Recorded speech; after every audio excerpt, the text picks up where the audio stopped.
Oh no! Here we go! Mortis. Mortis. Oh, I love it. Yeah, good old Mortis.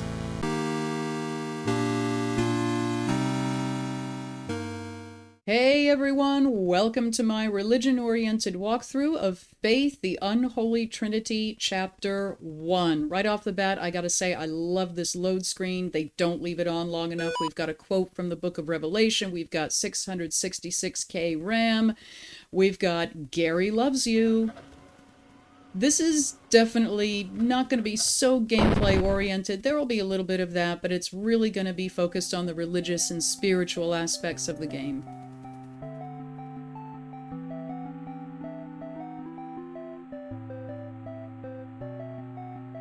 September 21st, 1987. It's been 1 year since I first went inside that house. I have to finish what I started. What I am about to do has not been approved by the Vatican. Well, it doesn't have to be, because exorcisms are approved by the local bishop, not by the Pope.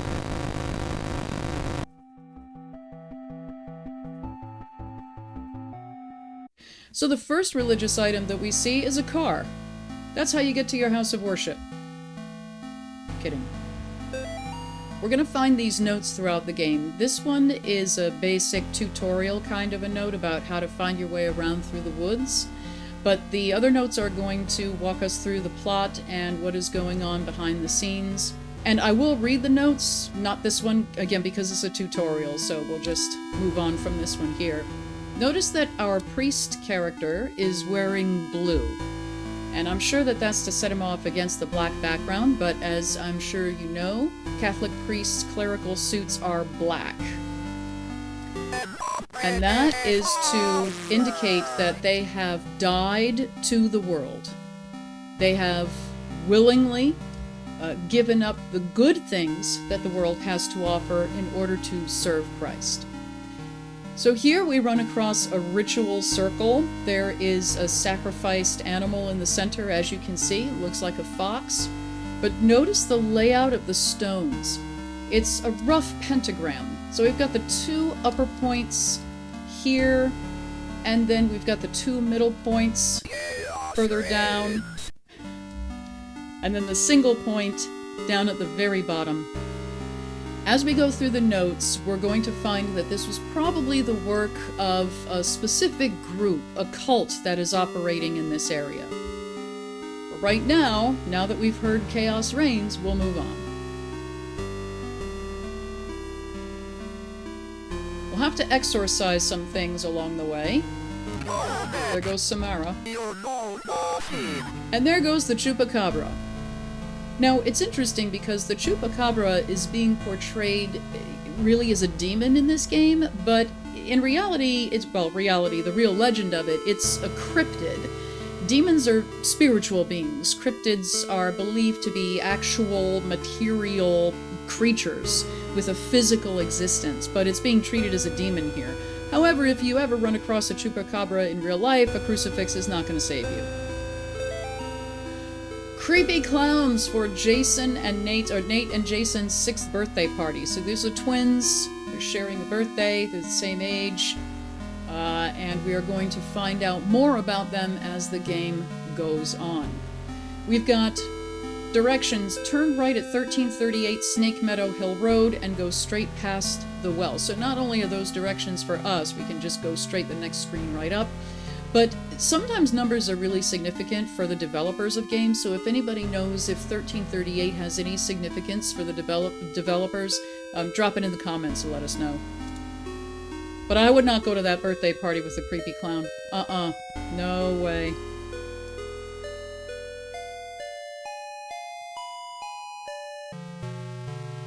Yeah, that house ain't haunted. It's locked. Of course it is.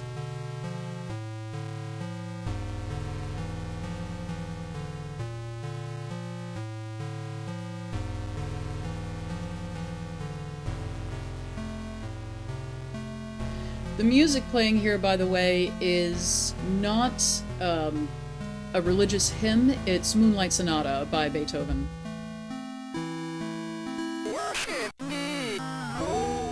That was close.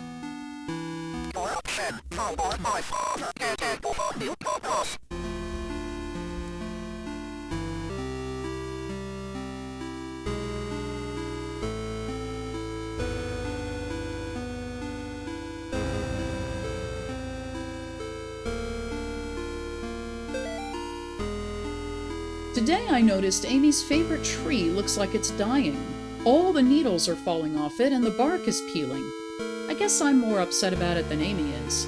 She is totally absorbed in her volunteer work at the clinic. I guess it's good that she found something she's passionate about, but I've gotten ugly looks from some of the women at book club. Kathy and her religious friends won't even talk to me anymore. This was written by Amy's mom. And by the way, because this is not mainly a gameplay video, if anybody out there has played the game and notices that I'm missing some notes along the way or some gameplay elements, drop a comment and let us know so that others who want to play the game can find those.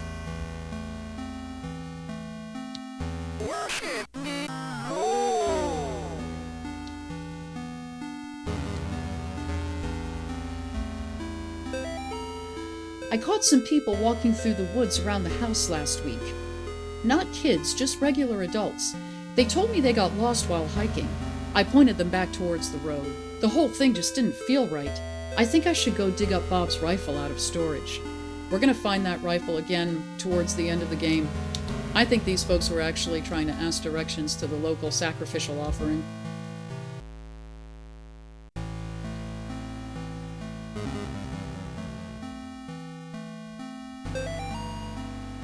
Public Lecture by Carl James Osborne.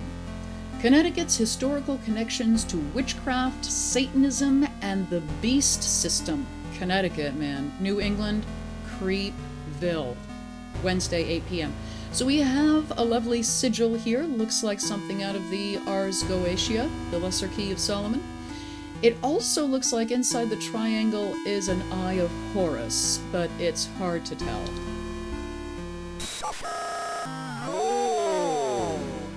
The Eye of Horus, of course, being a symbol that comes to us from ancient Egypt.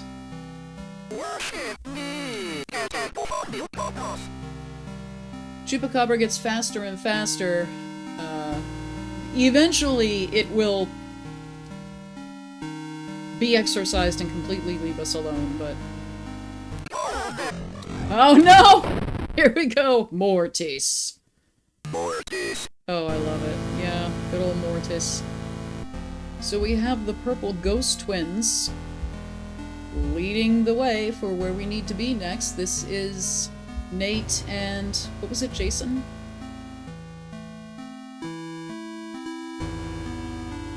So helpful.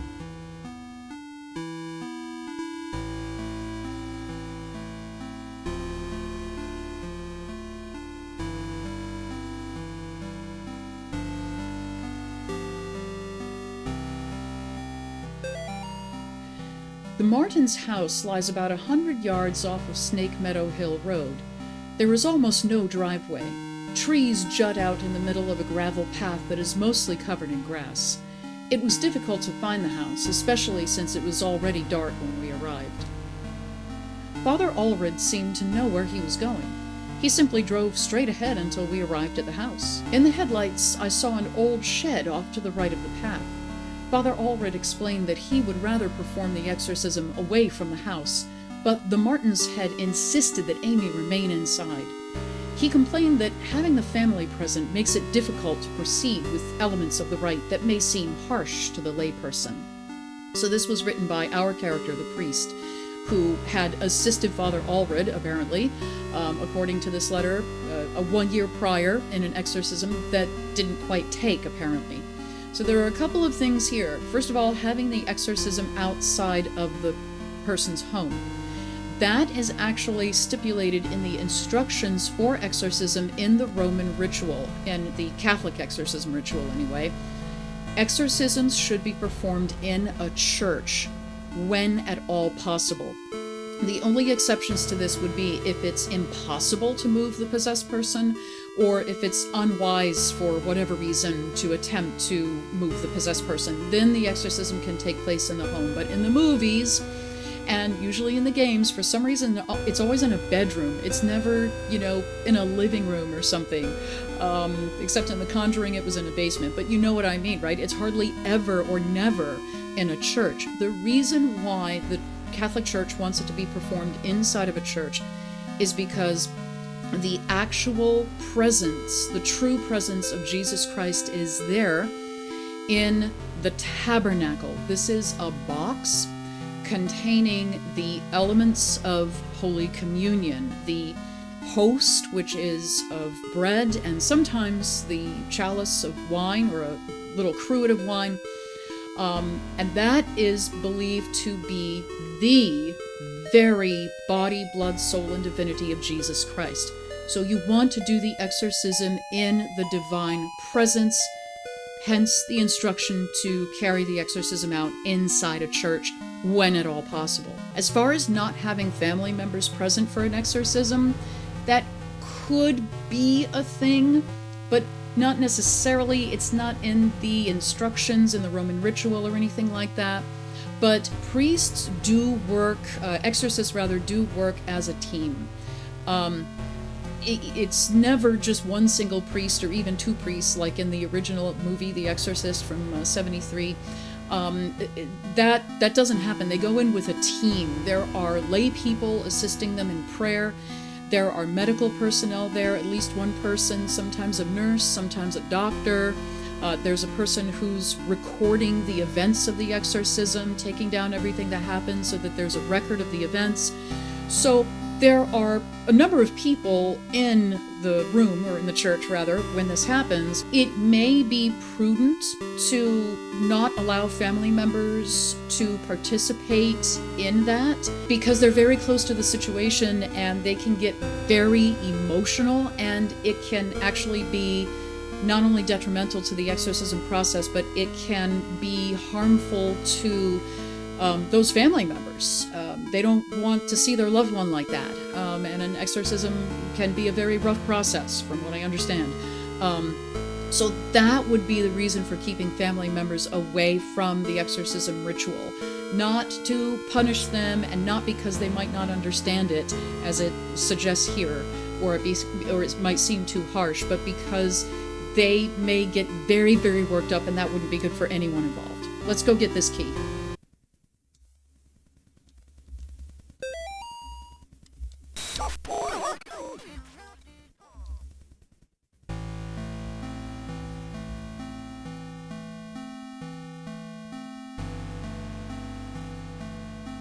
Did I get this one already? No.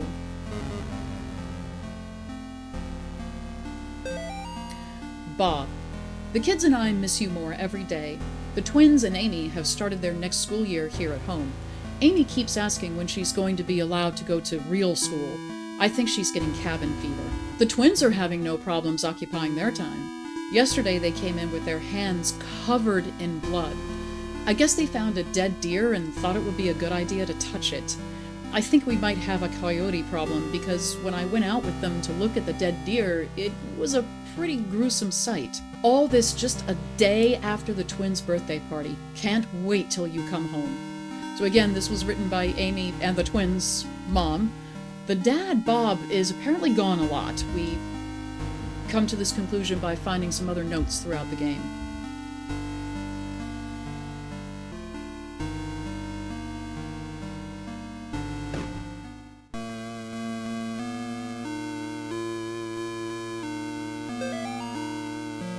Mr. and Mrs. Martin greeted us at the front porch. Mr. Martin led us downstairs to the basement, explaining that Amy was down there in restraints.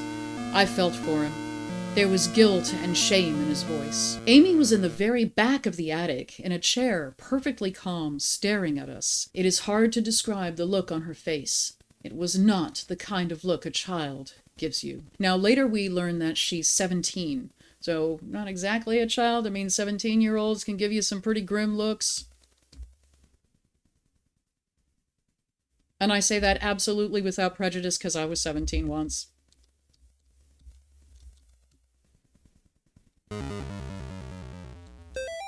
A lovely family portrait.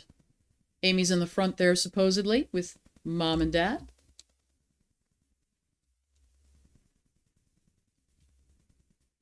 Ah, puts a whole new spin on fridge drawings. Creepy.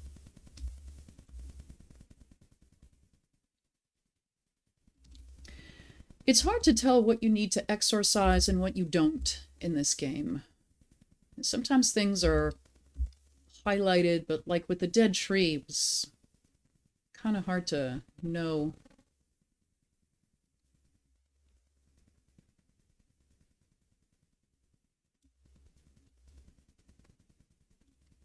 An exercise bike. Or is it an exorcise bike? Sorry. Had to. Couldn't help it. I'm sure I'm not the first one who came up with that anyway.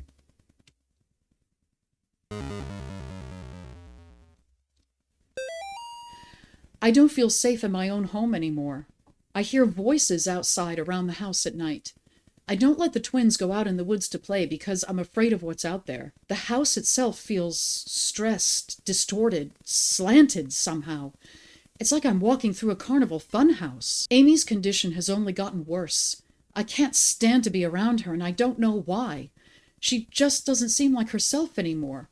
I want to take her to the doctor, but I can't leave the boys here. I find that the phone stops working throughout the day, and now I can't seem to find my car keys. Thank God Bob comes home tomorrow. Mom again, being concerned. Understandably so. I guess I was the only one who thought to check in the attic. When I got up there, it was freezing cold. I found Amy standing in the back, looking straight at me, like when I first met her downstairs.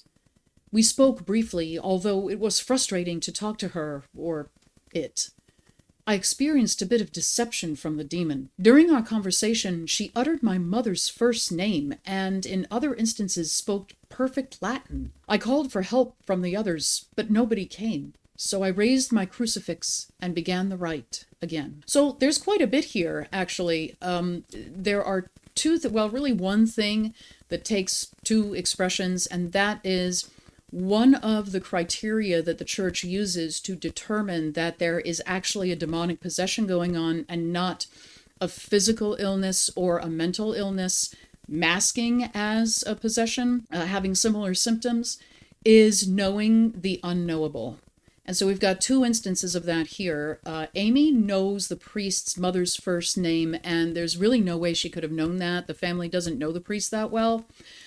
Presumably he hasn't had any occasion to say his mother's first name, but just in case Amy was able to find that out somehow, she spoke perfect Latin. More than once, apparently. Speaking in languages that a person not only doesn't know, but has no way of knowing, is another one of the proofs that the church uses to determine there is an actual possession going on. Now, we're not just talking about a few words in a language here and there, like, oh, I saw the menu with all the Latin words for faith, the Unholy Trinity, and now I'm going to go around saying habitus all the time. No, it's not like that. It's perfect syntax, extensive vocabulary, good grammar, as if you could have a conversation, as if you were a native speaker in this language that you've never studied. And so we've got both of those things going on here. So the game did a really good job there with that knowing the unknowable. A crucifix, just a really brief difference between a crucifix and a cross. A cross is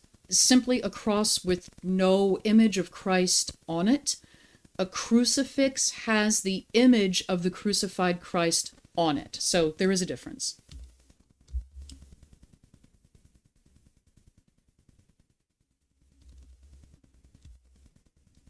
It looks like a sewing machine. Possessed sewing machine. Okay, here's Amy's mom again. Bob must be stationed somewhere in the Middle East because he sent over this weird-looking doll for Amy's birthday. I'll ask Anish about it next time we have book club. She looks like she could be from over there. Amy didn't seem excited to see the doll. I think she would rather have a phone instead. Or maybe seeing a baby doll makes her feel self-conscious about working at the clinic. So now we got possessed dolls. We've already had creepy clowns for the twins' birthday. These people are messing around with some crazy stuff. Twins' room, apparently. Let's investigate the old basement.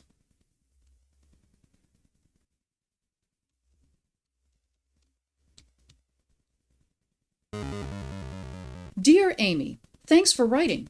It really brightened my day hearing from you. In your letter, you asked, what's the weirdest thing I've seen as a missionary? The area we are working in has a lot of folks who practice Kimbamba.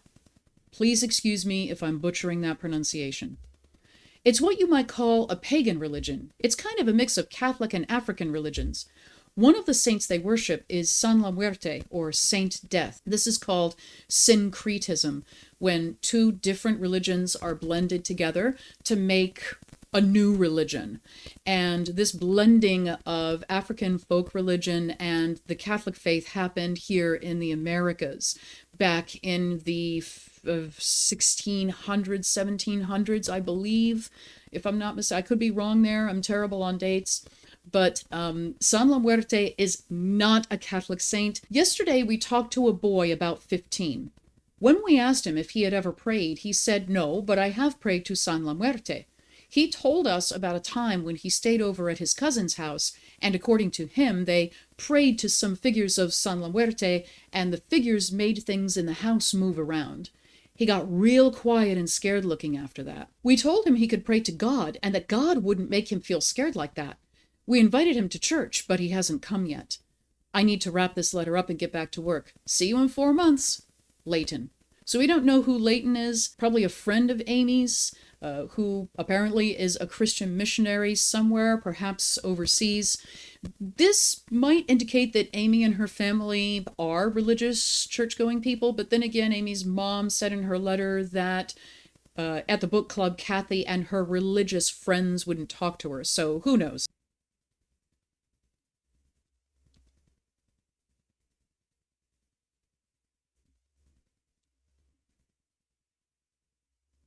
Amy's parents could not endure witnessing the proceedings of the rite for long. Mrs. Martin was hysterical, and the thing that was inside Amy was feeding off of the fear. Father Allred asked me to take the Martins upstairs. I was physically worn out, but managed to get them back up the stairs into the kitchen. Amy was screaming, "Mother! Mother!" the whole time. Finally, I got them to sit down with me at the kitchen table. After a few minutes, we couldn't hear much of anything down in the basement, so I went to check on things. I found Father Allred lying on his back, unconscious, with his arms spread out wide. Amy was not in the chair. I wonder if this is a little nod to the original Exorcist when Father Karras comes into the room and finds Father Merrin lying dead on the floor. Here's Father Allred lying on the floor, at least unconscious, if not perhaps dead. I just wonder.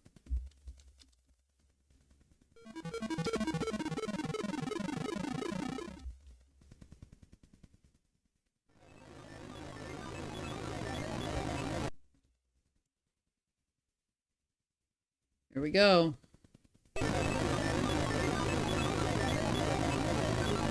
Hey, Samara. She is here. If you know, you know. I find that so creepy for some reason that she is here and you don't know where she's at.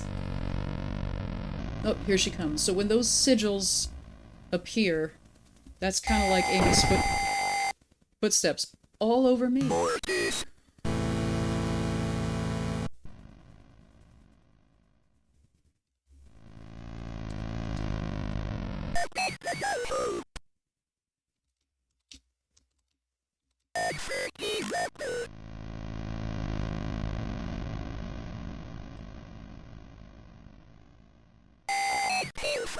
Oh, that was close. Way too close.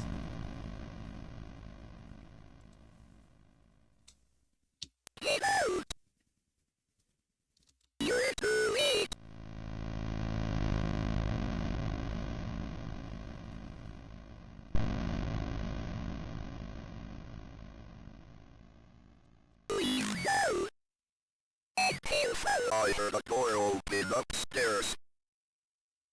Aha. now we can get in. Here's the attic. Molly, the church might contact you in a few days to tell you their version of what happened to me. I want you to hear it from me first. A year ago, I was involved in the exorcism of Amy Martin. What they said in the papers about what happened isn't true. She, blank, my superior, blank, father, blank, presumably Allred, there are gaps in the letter, with blank. When I confronted her, she, blank, blank, managed to cut the power to the house and blank her own parents, blank, blank with their own blank. I have to go back to that house. The nightmares I'm having are real. She's still there, waiting for me. I can still help her. If I don't come back, know that I love you and I'm sorry. John. So this is our character, the priest. Don't know who Molly is. Oh, here we go with the spinning crosses. At least they keep spinning and they don't end up upside down. My God, what happened to you? Do you think my face is pretty? I have to finish what I started. She's died, priest. We got a couple of boss fights going on here now. They're actually sort of three. Here we go. I gotta avoid this thing here.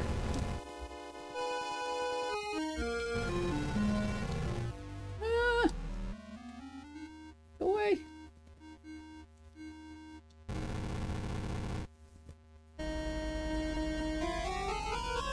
Ah! It's so hard to face the right direction. For me, anyway.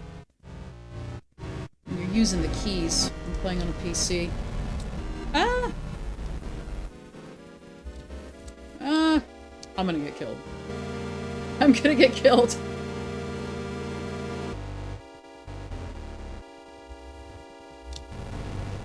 Ah, here we go. I did it. Alright, so here's sort of boss fight number 2.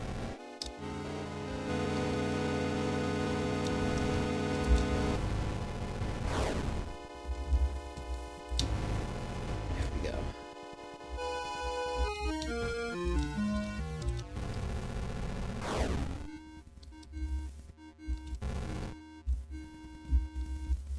Get her before she vanishes.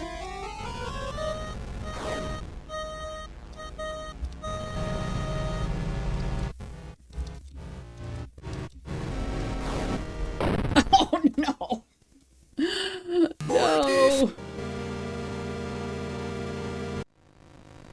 finally. Now here comes the huge boss fight. You got... I was just about to say you gotta stay off of the pentagram. But we have here... Really? More this. Okay, there we go. We have here a pentagram slash pentacle upside down. Both words can refer to the same shape. Often a pentacle is the 5-pointed star inside of a circle, but it doesn't have to be inside of a circle. It can be outside of a circle as well. And again, the 2 points pointing upwards are typically associated with Satanism and with Satan himself because the 2 upward points represent horns or resemble horns, particularly goat horns. The bottom point represents a goat's snout or nose, but in its right side up form, with the single point at the top, pentacles are used in Wicca to represent the 5 elements: earth, air, water, fire, and spirit. And other spiritual traditions also have made use of the pentacle. Even Christianity anciently has made use of the pentacle to represent the 5 wounds of Christ, which he received in his crucifixion. 1 wound in each wrist or hand, 1 wound in each foot, and the wound in his side made by the spear of a Roman soldier. Those are the 5 wounds of Christ. The crown of thorns is not typically counted among those 5 wounds. Oh, the crosses are right side up now. The crown of thorns is not associated with the pain, the physical pain part of the crucifixion. Although there's no doubt that it would have been extremely painful. But it's more associated with the humiliation part of crucifixion. Crucifixion was intended to be extremely humiliating, extremely humiliating. And that was part of the punishment, in addition to being physically painful. So the crown of thorns was a mockery. It was meant to make fun of Christ's claim to be king. So here we come towards the end of the game, and there are 5 endings here. I kind of think there are 6, and I'll show you the sort of ghost 6th ending, I guess. I think it should have been one of the endings to the game. Anyway, here's Bob's rifle, and John is going to make use of it. Only 1 bullet. We can see here that John is being advised to do away with Amy. Now, before we go any further, we see very often in exorcism films and in some games that the only way to free the person's soul is to kill her. You know, and so this is going to be one of the endings to Chapter 1 of Faith. But in real life, that is not a thing. Now, I'm not saying that no one has died as a result of exorcisms, particularly certain techniques or procedures in the ways that some kinds of exorcisms are performed.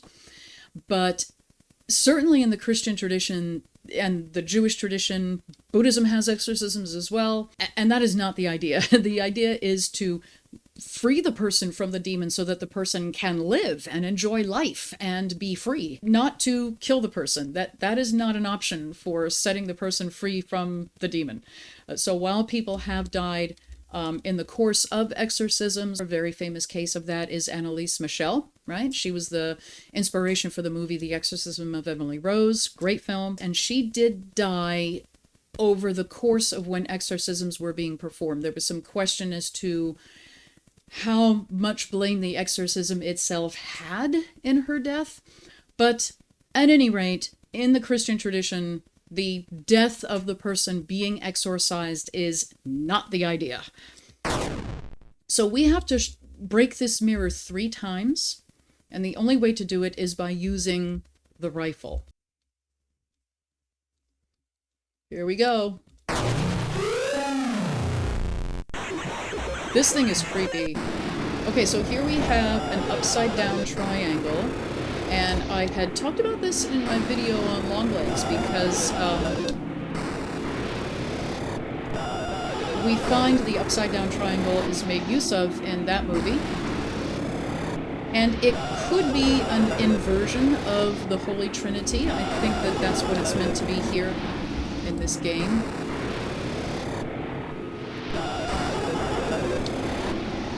The triangle is a traditional symbol of the Holy Trinity. Just as God is one God in 3 persons, the triangle has 3 sides and 3 angles, but it is a single shape.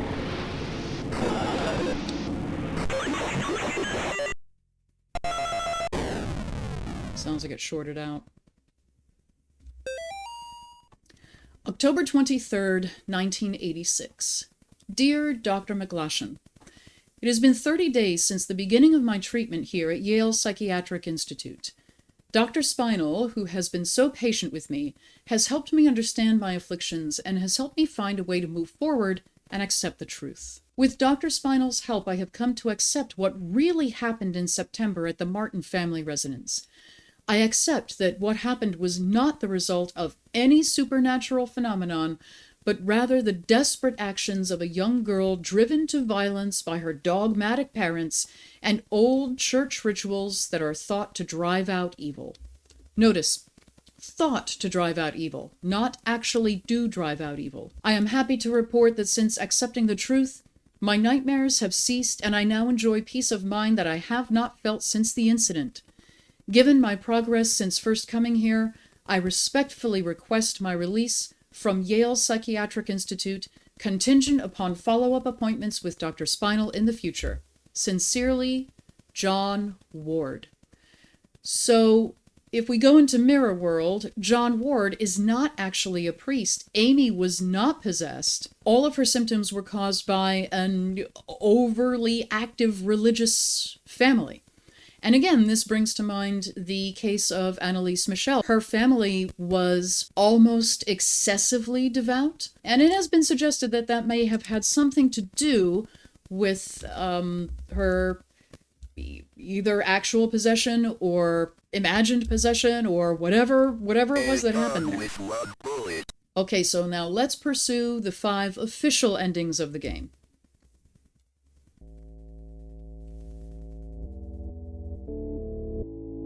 Here's Amy. She looks pretty badly beaten up. And yes, indeed, that boss fight was pretty brutal. However, when we get to this ending, ending number 1, we're going to find what those injuries were actually from.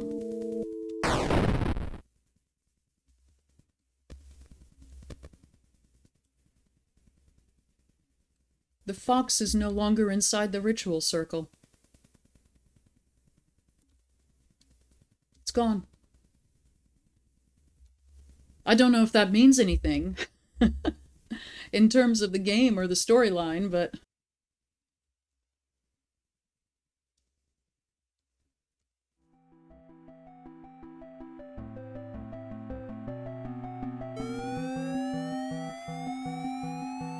that's what you get. Police arrest man accused of murdering missing girl. A New York man is in custody after he confessed to the murder of a Sterling girl who had been missing. John Ward of Palmyra was pulled over on Snake Meadow Hill Road last night after a state trooper reported hearing a gunshot. The officer thought it might be poachers. The officer said Ward was acting nervous and suspicious after being pulled over. When questioned, Ward reportedly said, "I've killed her." According to the police report, the officer called for backup after Ward became increasingly upset, saying repeatedly that there was a demon inside her. Ward was taken to Sterling Police Headquarters for further questioning.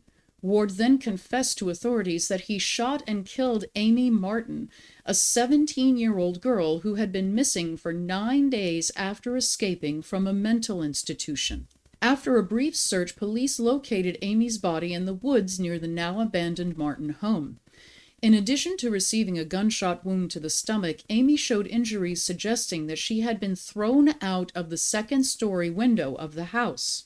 Now, pause here for a moment. I have got to say that this is a nod to the original Exorcist. Specifically, Father Karras inviting the demon to come out of Regan and to possess him instead. And the demon does. He leaves Regan, possesses Karras, and in order to prevent himself from harming Regan and becoming fully taken over by the demon, Karras throws himself out of the closed window and famously falls down the stone steps and meets his death at the bottom of that staircase. And so this isn't exactly the same thing because it's not the priest going out the window, it's Amy going out the window, but I gotta say it has to be a nod to The Exorcist. An officer who helped recover the body told reporters that Amy's face had been mutilated in a very brutal manner. Ward was found dressed as a priest when he was pulled over. It is suspected that he impersonated a priest to gain his victim's trust after Catholic authorities in Rome confirmed that Ward was not an ordained minister. The rest of the article is missing. So again, you don't have to call the Vatican to find out whether or not someone is a priest. You can call the local parish if it was known what parish he was claiming to be affiliated with. Or barring that, you could contact the local diocesan office, the office of the bishop. The bishop is really your first go-to. Again, the bishop approves all the exorcism requests. The bishop appoints the exorcists for the diocese. And the bishop could confirm whether or not a priest was a priest within his diocese. Now, if Father Ward had been a member or pretending to be a member of a religious order, that might make things more complicated because the bishop wouldn't necessarily have jurisdiction over members of a religious order. The head of the order would have that, or the most immediate superior would be privy to that information. But you don't have to call the Vatican. You don't have to go to Rome for every single thing. So in this ending, Amy was not possessed. She was mentally ill. John Ward was not a priest. Not a single thing was as it seemed here. And that also seems to go along with the mirror quasi-ending as well. Let's go get another ending. Okay, so this figure in gray is important. Remember him. The letter that we're going to get with this ending is related to that figure. I meant also to talk about the white bit that we find underneath the priest's chin in his neck area. That's meant to be a clerical collar.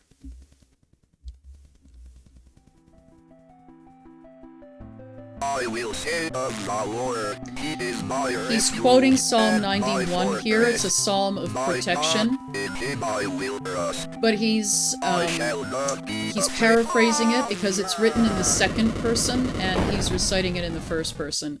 That ending was the old urban legend, you better check the back seat of your car because there could be a serial killer hiding in the car floor there, except this time it was the chupacabra. Esteemed Cardinal Gifford, with all due respect, you cannot grasp the importance of the work I am doing for young Michael without being present here. Michael needs my help now more than ever. In the past few weeks I have made great progress with Michael's affliction. Nevertheless, whatever darkness is inside of him fights back with increasing ferocity. We must not let up the fight against the enemy at such a critical time. There is another reason why I dare not return Michael to his family, nor let them see him. The darkness inside him afflicts his soul, but it also causes a terrible strain on his body. So that there may be no mistaking what I mean, I have enclosed a photograph of young Michael during one of our sessions. The photograph is missing. So this letter was written by a priest who was that gray figure behind the shack, who was eliminated by John Ward in this ending. And we're going to re-encounter him along with Michael in chapter 2. Another ending coming up. When he goes down the screen like that, it looks like he's carrying the longest cigarette in the world.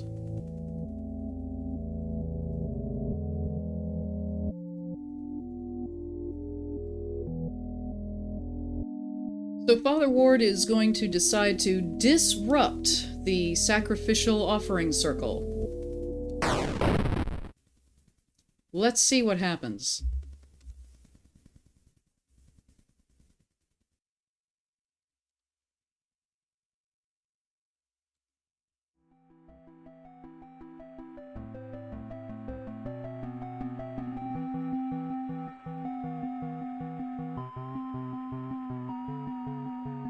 Bunch of cheesed off cultists now.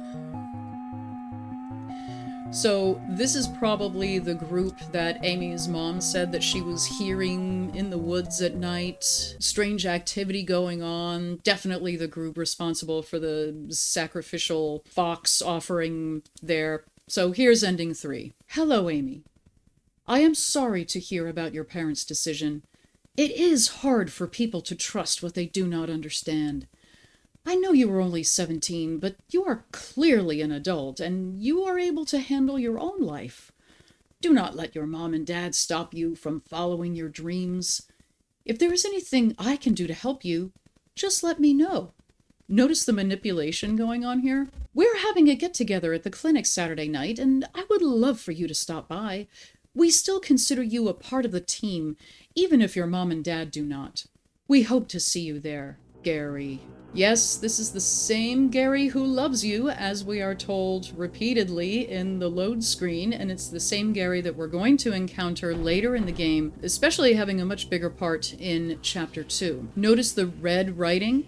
Gary is heavily involved in this cult. He's the leader of the cult, and it seems like he's Also, Amy's boss, manager, some kind of a supervisory role at the clinic, at the very least a coworker, but it kind of seems that when he says, "We consider you a part of the team," it seems like he's in a position of authority there. So this is going to have a bearing going forward into the next chapters of the game. So full disclosure, the deer gets eliminated here, but we're going to see what kind of ending that gets us.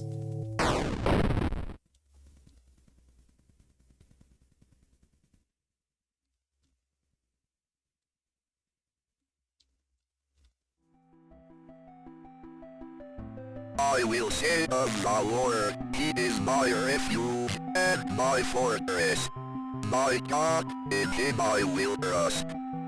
I shall not be afraid of the terror.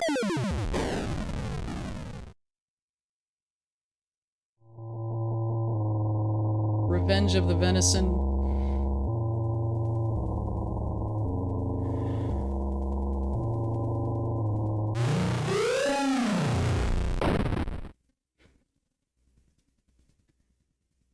Unidentified body discovered near wrecked car.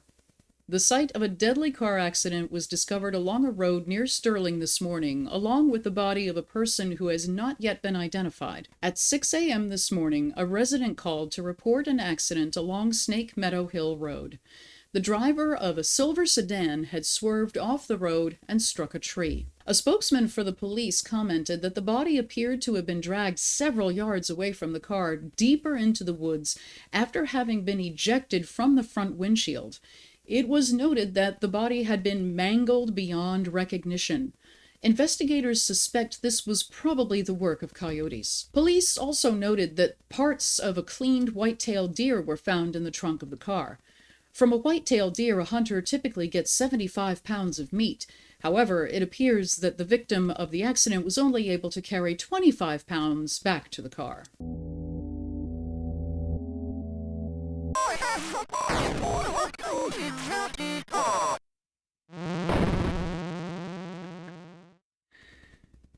So this is the good ending.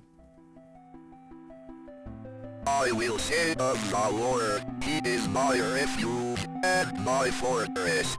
My God, in Him I will trust. I shall not be afraid of the terror in the night, nor the evil that walketh in darkness. Because I have made the Lord my refuge. Because I have set my love upon Him, therefore will He deliver me. I shall call upon Him and He will answer me. He will be with me in trouble. He will deliver me and honor me. I can't explain what happened at that house. I can only have faith that I did the right deed.